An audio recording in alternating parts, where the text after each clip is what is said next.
Welcome to the only daily podcast focusing on compliance news of the day. Each morning, start your day with a cup of coffee and Tom Fox, the voice of compliance, to hear about 4 of the top compliance, corruption, or leadership stories you will need to start your day. The Daily Compliance News is a production of the Compliance Podcast Network. December 18, 2019, the Big Brother is Watching edition. First up, from Dylan Toker over at the Wall Street Journal, Risk and Compliance Journal, the Serious Fraud Office has charged 2 former Serco executives with participating in an alleged scheme to overcharge the UK government for an electronic monitoring contract. This is after Serco itself entered into a deferred prosecution agreement with the SFO last summer. A subsidiary pled guilty, or rather entered into the deferred prosecution agreement and accepted responsibility for the scheme. The management of the company said they were, quote, embarrassed and angry about this, but didn't really explain their involvement in this. Nevertheless, given the withering criticism of the SFO for its failure to move forward against individuals, this is certainly a step in that direction. Next up, you think doing business is difficult in the United States? Well, it's exponentially more difficult in Russia, as told in a story in the New York Times about a Russian tech company who had a $670 million sale to the United States for web server software used by a third of the world's websites.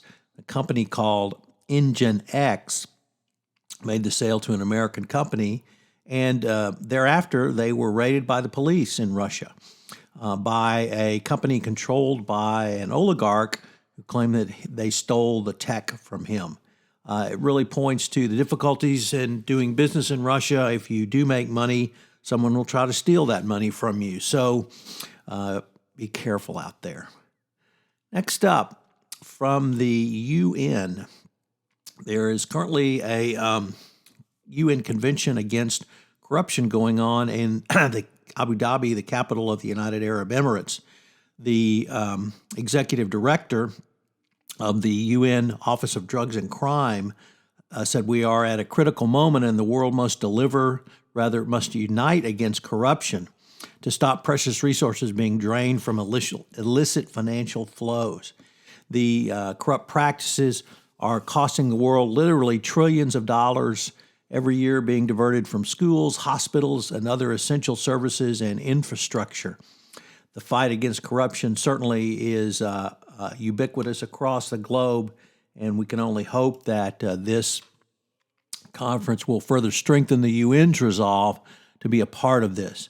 No word, of course, about what the U.S. representative has said if the Trump administration will support this international anti-corruption effort. And finally, is Big Brother watching you? Well, if you work at Credit Suisse, the answer may be yes.